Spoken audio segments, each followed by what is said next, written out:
Ahoj. Vitaj na kanáli, kde vysvetľujeme ekonomiku v kocke, a to jednoducho a zrozumiteľne. Táto lekcia bude zahŕňať trh a základné ekonomické otázky. V minulej lekcii sme si ukázali cestu sebestačného domáceho hospodárstva až po dnešné globálne hospodárstvo. Ukázali sme si, ako fungovala naturálna výmena a ako sa postupne vyvíjali peniaze. Od tovarových a kovových, cez papierové až po moderné formy peňazí, medzi ktoré patria bankové, elektronické a digitálne peniaze. Dnes sa budeme venovať trhu a základným ekonomickým otázkam. Takže, trh je základom fungovania trhovej ekonomiky. Je to miesto, kde sa stretávajú predávajúci a kupujúci. Predávajúci ponúkajú statky a služby, zatiaľ čo kupujúci sa rozhodujú, či ich kúpia. Na trhu sa tak obidve strany dohodnú na kúpe a predaji statkov a služieb za určitú cenu. Na trhu sa stretáva ponuka, teda predávajúci, a dopyt, teda kupujúci, a vytvára sa cena statkov a služieb. Ide teda o stretnutie ponuky a dopytu s cieľom predať a kúpiť. To, čo sme si práve povedali, je iba zjednodušená charakteristika trhu.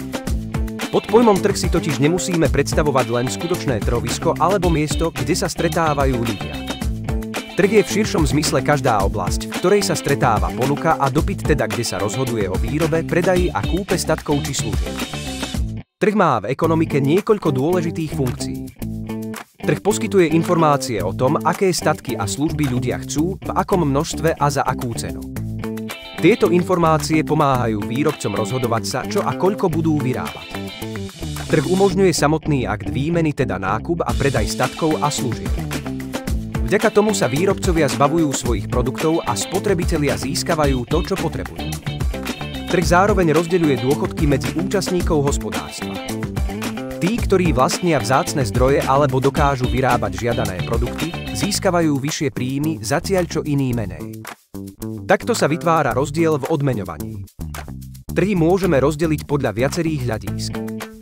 Z územného hľadiska, teda kde sa kúpa a predaj uskutočňuje, poznáme. Miestny trh je prvou formou trhu, predávajú sa tu miestne, tradičné výrobky, napríklad v meste na trhovisku predávajú drobní pestovatelia svoje poľnohospodárske produkty ako ovocie a zeleninu. Regionálny trh vznikol s rozvojom deľby práce a dopravy. Napríklad na určitom mieste sa konajú jarmoky, kde sa schádzajú predávajúci z regiónu.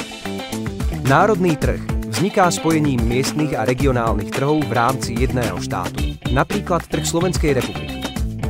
Medzinárodný trh predstavuje prepojenie vnútorných trhov niekoľkých krajín. Je výsledkom medzinárodnej deľby práce a prekračuje hranice Slovenskej republiky, napríklad trh Európskej únie.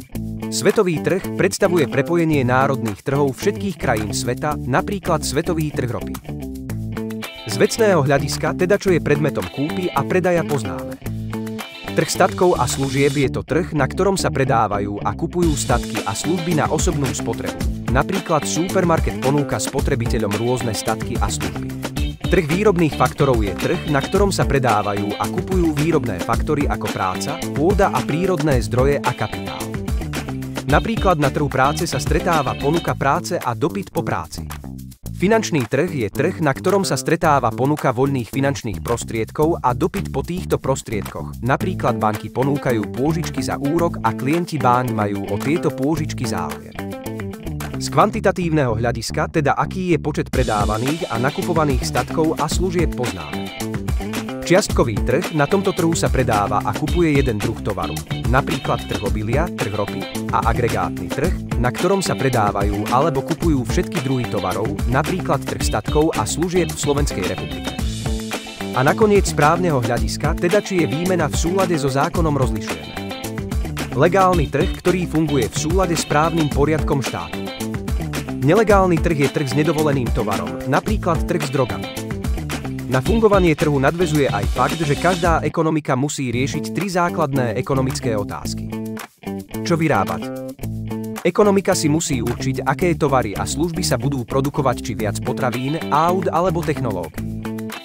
Ako vyrábať? Teda akým spôsobom a s akými zdrojmi sa tieto tovary a služby budú vyrábať. Či sa použije viac práce alebo viac strojov, či sa bude vyrábať doma alebo v zahraničí. Pre koho vyrábať? Kto bude výsledné tovary a služby spotrebúvať, či všetci rovnako, alebo len tí, ktorí si ich môžu dovoliť zaplatiť. Podľa spôsobu riešenia základných ekonomických otázok rozlišujeme 4 typy ekonomík. Tradičná ekonomika. Funguje na zvykoch a tradíciách. Ľudia vyrábajú to, čo ich predkovia, a to často len pre vlastnú spotrebu. Dnes sa s ňou stretneme najmä v zaostalých alebo izolovaných oblastiach sveta. Príkazová ekonomika. Všetko riadi štát, rozhoduje, čo a koľko sa bude vyrábať, za aké ceny sa bude predávať a komu sa to rozdelí. Typickým príkladom bola bývalá plánovaná ekonomika v socialistických krajinách. Trhová ekonomika. O všetkom rozhoduje trh. Predávajúci ponúkajú tovary a služby, kupujúci sa rozhodujú podľa cien a svojich potrieb. Štát zasahuje len minimálne. Zmiešaná ekonomika. Je najbežnejšia, dnes kombinuje prvky trhu aj štátneho riadenia. Väčšinu vecí rieši trh, ale štát zasahuje napríklad pri školstve, zdravotníctve či regulácii cien. Vo väčšine vyspelých krajín je v súčasnosti zmiešaná ekonomika, v ktorej sa základné otázky riešia následovne. Pri otázke, čo vyrábať, sa rieši, aké druhy statkov a služieb bude spoločnosť produkovať, v akom množstve a kde. Zdroje sú obmedzené, preto sa výrobcovia snažia ich využitie optimalizovať, aby uspokojili potreby jednotlivcov aj celej spoločnosti. Musia sa rozhodnúť, ako tieto zdroje efektívne využijú. Na túto otázku odpovedajú spotrebitelia svojimi rozhodnutiami, teda tým, čo si kúpia a čo nie. Ich voľba závisí najmä od potrieb a výšky príjmov. Výrobcovia sa preto sústreďujú na produkty, o ktoré majú spotrebitelia záujem, pretože len tak ich dokážu predať a dosiahnuť zisk. Pri otázke, ako vyrábať, sa výrobcovia rozhodujú, akým spôsobom budú statky vyrábať a služby poskytovať. Vychádzajú pritom zo svojich technických a technologických možností. Rozlišuje sa, či je výroba náročná na kapitál, napríklad stroje, alebo na ľudskú prácu, či sa výrobky vyrábajú ručne alebo strojne. Na túto otázku odpovedá konkurencia. Každý výrobca sa snaží dosiahnuť čo najvyšší zisk, preto sa snaží znižovať náklady, napríklad zavádzaním nových technológií. Otázka, pre koho vyrábať, sa týka toho, pre koho sú statky a služby určené a komu ich predajú. Spotrebitelia na ich kúpu potrebujú peniaze, ktoré získavajú z rôznych zdrojov. Odpoveď na túto otázku sa hľadá na trhu výrobných faktorov, kde každý trh stanovuje svoju cenu. Ide teda o to, ako sa rozdeľujú výsledky výroby a kto sa stane spotrebiteľom statkov a služieb. Tu treba dodať, že štát zasahuje tam, kde trh nestačí, zabezpečuje základné služby, zastrešuje trh legislatívou, bezpečnú a ekologickú výrobu a rovnomernejší prístup k produktom a službám pre všetkých občanov. Ale teraz si odýchnime od všetkých pojmov, tabuliek a rozdelení a v nasledujúcej časti mi skúste zodpovedať na 3 otázky. Chodíte radi na trhovisko?